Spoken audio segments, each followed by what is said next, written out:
بسم الله الرحمن الرحيم. الحمد لله رب العالمين، ثم الصلاة والسلام على أشرف الأنبياء وإمام المرسلين.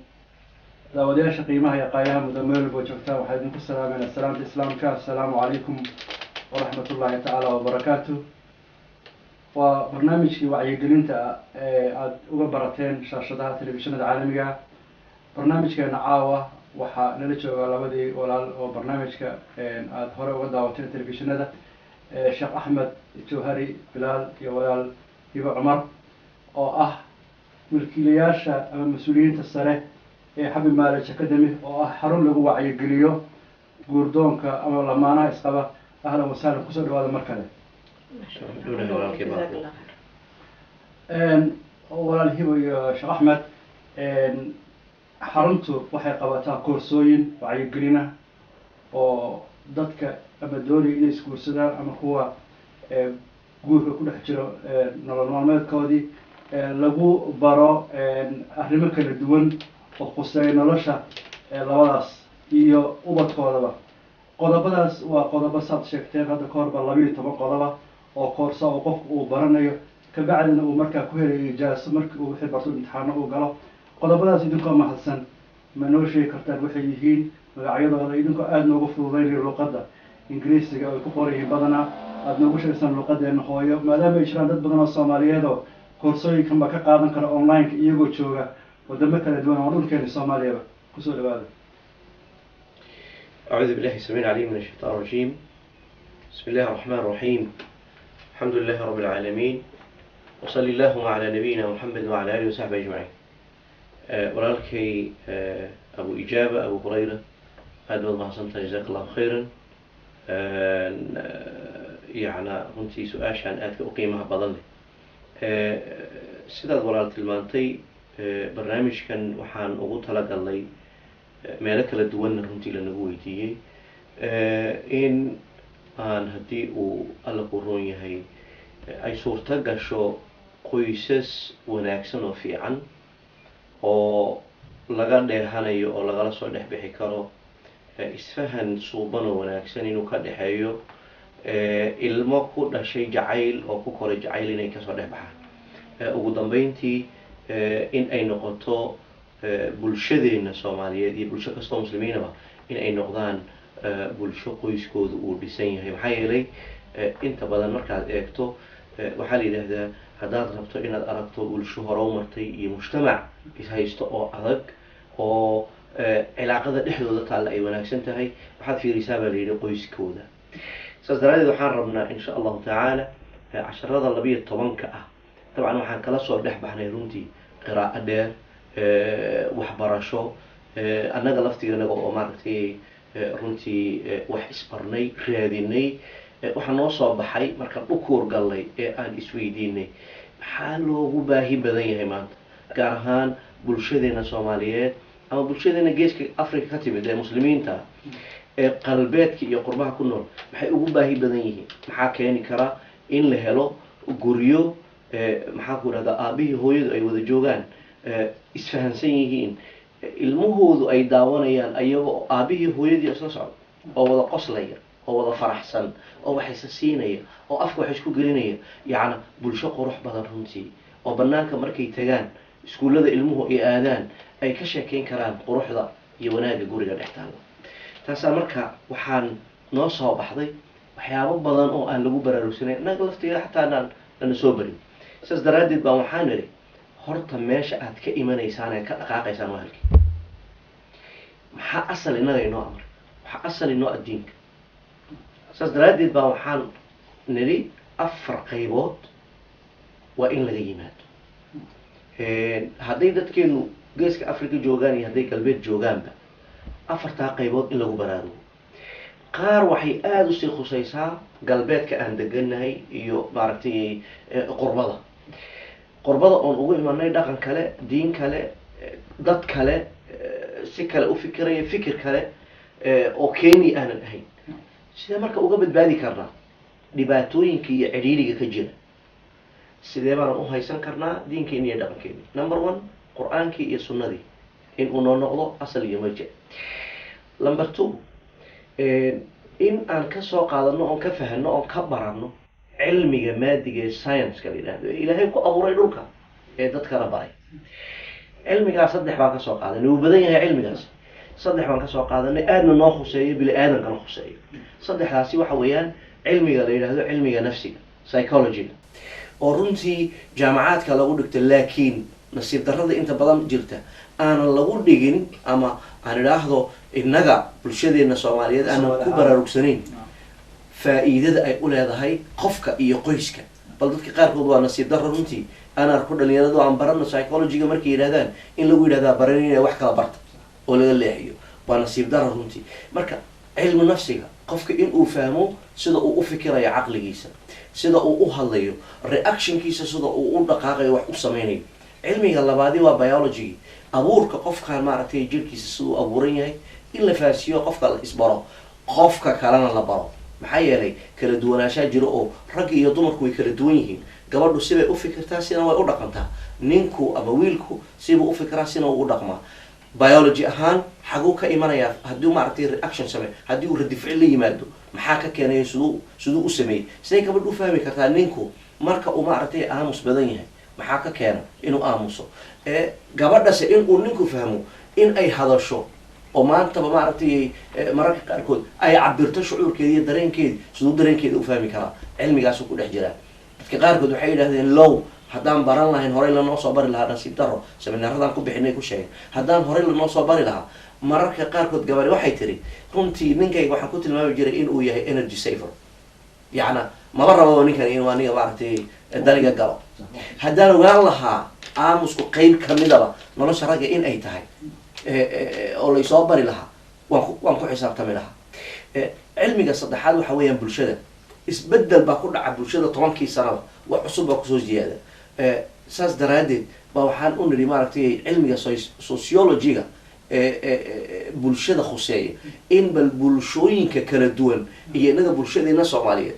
ee soo guurtay ee timid galbeed maxay la kulantay, sidee bayna u fahmi kartaa bulshooyinka aan soo dhex galnay. maya inaga kuweynii joogay dalkii sideen isku fahmi karnaa ninka ka yimid waqooyiga iyo ninka ka yimid maaragtay koonfur say isku fahmi karaan. wiilka iyo gabadha halkaa iska guursaday, maya gabadha maaragtay reer galbeedka ee maaragtay Soomaali galbeed u dhaatay iyo maaragtay wiilka bari ka yimid geeska ka yimid, siday isku fahmi karaan labadaas. waa mid u baahan bulshada ay ku dhex nool yihiin in la barto la fahmo. saas daraaddeed labada qodob ee u horeeya waxaan idhi waa diinkii iyo cilmigii. laba qodob oo maaragtay qaarkood halkan uu khuseeyo ayaa jira. qodobka saddexaad waxa weeyaan culture-ki iyo dhaqankii. maalin dhaweyd baa wiil la sheekaysanayay, wuxuu ii sheegay aroos baan ka qayb galay buu yidhi. wadaad aan israacnay oo maaragtay walaalnahay ayaa wuxuu u sheegay buu yihi labadii nin, wiilkii iyo gabadhii maaragtay isguursanayay. gabadhu halkan bay iyadoo yar la keenay Yurub ay ku kortay, ninkuna 20 jirkiisiiba wuxuu kusoo qaatay Africa, halkan buu yimid. markaasaa wuxuu ku yidhi Holland bayna ka dhacday arrintaas. wuxuu ku yidhi wiilow waxaad barataa gabadhanaad guursatay Soomaaliyeed ma ahee waa Hollandiisada ogow, oo qayb badan oo dhaqanka Hollandiiska ay sidataa dhaqankii Soomaaliguna uu ku yari. waa inaad barato gabadha saad ula dhaqmi. gabadhiina wuxuu ku yidhi waa inaad barato gabadhay ninkani Hollandiis ma ahee waa Soomaali. ha waa maxay yacna waa laba qof oo kala duwan. nin qofba qofka kale wuxuu ku koray dhaqan ka duwan, taasaana keentay inuu saas yidhaahdo waa inaad isbaratiin. taasaa kamid a marka culture shock baa jira marka isku dhac. waalidiinta inta badan mentality waxay haystaan kii ay kusoo koreen, sidii bayna rabaan inay ilmaha halkan ay ku koriyeen. kuma baraarugsana in badan in ilmahani cid kale ay la korinayso. shalay dariiqii iyo masaajidkii iyo maaragtay xaafadii iyo adeerkii iyo qof kastoo dariiqa maro oo kaa weyn oo oday wuxuu ku ahaa adeer ha oo wada Soomaali nacam. laakiin maanta waa Jamaican, waa maaragtay Black African, waa American aan idhaahdo, waa Asian, waa dhaqamo kala duwan oo kala diin ah. si banaanka markaad joogto wuxuu doonuu samaynaya laba isku dhegan kaayuu arkaya. maalmaha kamid ah waxaa la yidhi aabayaasha Soomaaliyeed fiican kamid ah ayaa wuxuu damcay ilmihiisa inuu ka celiyo TV-ga inay daawadaan. marka TV-ga waad garan kartaa wax kastoo banaan baa kasoo gala, yacni banaan waxaan ka wadaa wax kasta uu bannaan yahay. markay isku dhagaanba wuxuu dhahaa damiya markaasuu way damiyaan ilmu ilaa aabihii baa la jooga xaafadde waa la damiyaa t v-gii dariiqay marka maalin ay isla socdeen ayaa waxaa dhacday iyagoo dariiqa lugeynaya bay waxay arkeen laba isku marqa markaas aaba kuwaana eeg kuwaana dami karaan ma damin karo marka waa maxay waa culturekaas qodobka ugu dambeeya oo ah bulshada isbedelka ku dhacaya 10 sano ka hor Facebook ma jiro maanta Facebook baa jira sidoo u saameynayaa gurigayga Facebook aniga iyo hibo isag fadhina waxaa dhici karta inaan anigu warka ku jiro hiban iPad-ka ay ku jirto waxaa dhici karta labo kaba soo qaad inay isla fadhiyaan qolka fadhiga horaan u sheegaa waan ku celceliyaa runtii labadoodina wada qoslayaan midba adduunka laakiin labadooda iskuma qoslayaan eeg way wada qoslayaan fadhigay fadhiyaan qofba qofka kale caalamka uu la haystaa uu ku xidhan yahay caalamkaa kale marka sidee uu u fahmi karaa inuu qof kale u baahan yahay waqti in la siiyo marka afartaa mixwar ayuu ka imanayaa casharada 12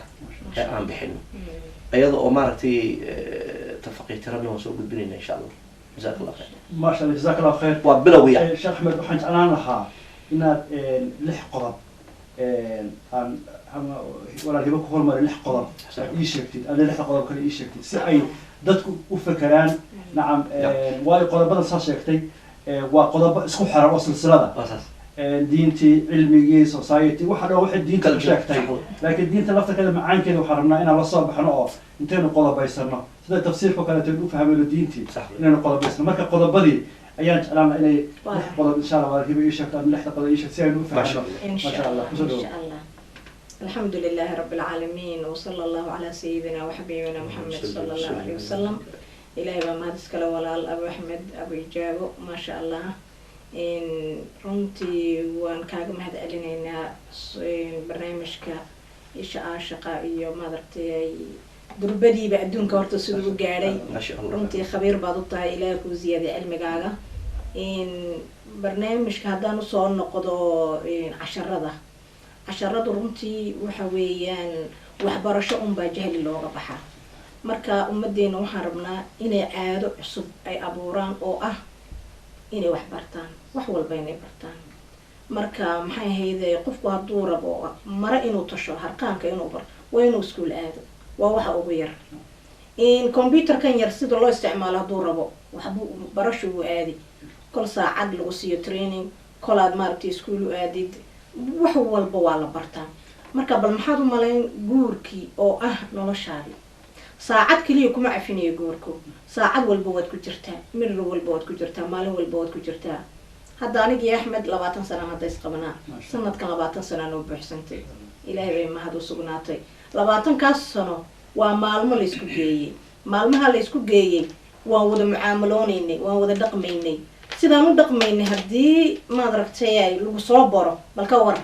adoo khabiir ah oo garanaya oo og hadday wax dhacaan meesha looga baxo wax walba adigoo og maraaxiisha uu guurku maro adigoo og marka waxaan rabnaa ummadeena inaan ku boorinaynaa inay wax bartaan inaynan guurku uunan ahayn nolol yaroo iska fudud oo iska socota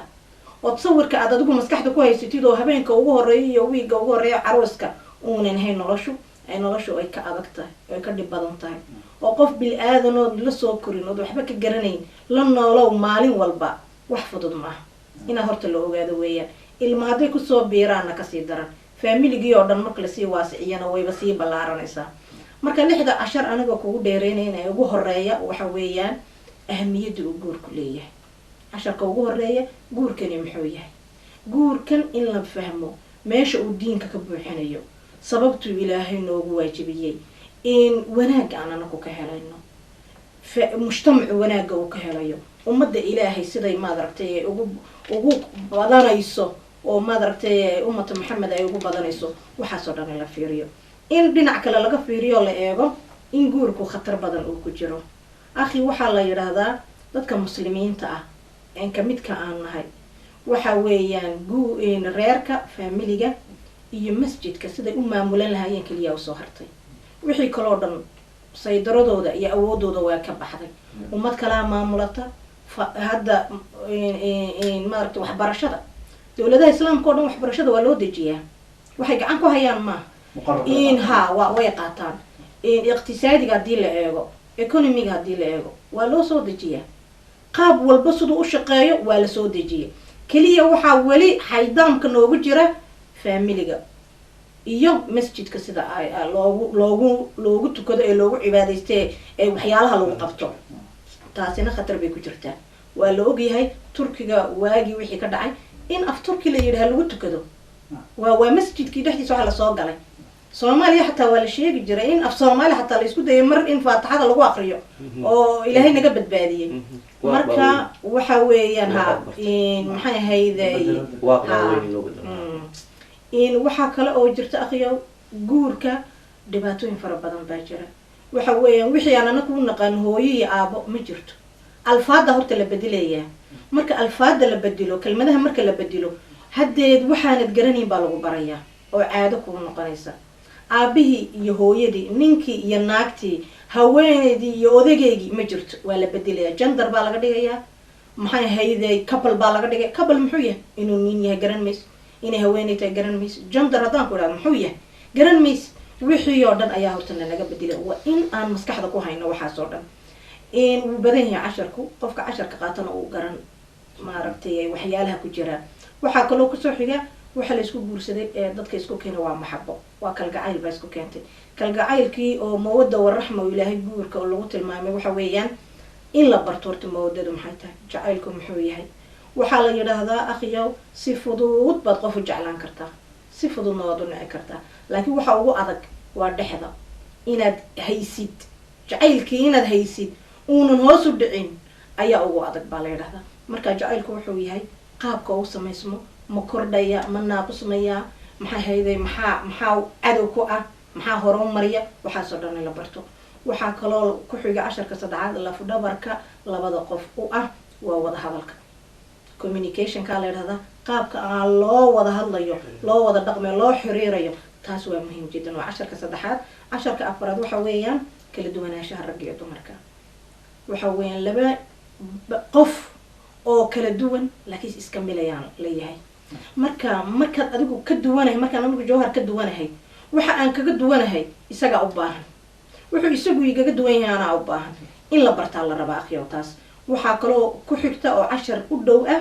kursiinteedii hore meesha aan ka nimin qaabka laysoo koriyay qaabka aan laysoo sameeyay waa samayntii waxbarashadii macallimiinteedii way soo sameeyeen waalidkay way soo sameeyeen mujtamaciyan kusoo dhex koray soo sameeyay marka anigu productigii wixii natiijadii baan ahay dadkaas oo dhan oo isku tagay meesha awoodeedu isku geeyeen natiijadoodii baan ahay qaabkaan u fikiray uu ka duwan walaalku qaabka uu fikirayo marka inaan dib u akhrisanaa la rabaa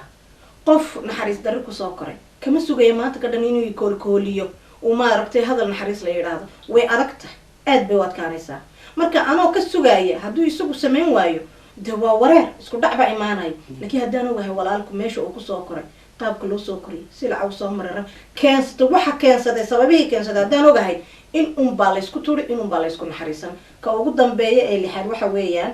in ruuxaaniyaadka gurigu guri ilaahay laga garanayo ma yahay guri malaa'igtu soo ziyaarata ma yahay guri ruux iyo naf ay ku jirto ma yahay haddii ruuxdu ay ka baxda meesha dee qolfoof baa soo haray qolfoofna macno ma samaynayso marka 6 cashar anigoo dib ugu soo celinaya waa ahmiyada guurka uu leeyahay waa maaragtay in fahanka jacaylka iyo sida loo kobciyo waa wada xiriirka iyo communicationka in kala duwanaanshaha labada qof meesha aan ku soo korno oo backgroundka iyo asalkeena meesha aan ka nimnay sida noo soo koriyo iyo ruuxaaniyaadka iyo maaragtay diintii in lagu dhaqmo biinilal kareem 6 cashar kale walaalkan ما شاء الله جزاك الله خير اختي جزاك الله خير شيخ احمد يا ولا الهبه داوداش قيمه قايها بدن البرنامج كان عاو انتاس ايان كسو غبغبينينا waxaanu mahadcelinayaa Allah subhanahu wa ta'ala waqtiga nasiy waxaanu mahadcelinayaa hal maalish academy Sheikh Ahmed Jawhari Bilal iyo walaashay Hiba Umar waxaanu mahadcelinayaa Film Media Production Engineer Abdulaziz Harago iyo anigu Maxamed Ibrahim Abdi Xadiid ka tagay tawfiiqda Allah waxaan idin leeyahay assalaamu alaykum ورحمة الله تعالى وبركاته.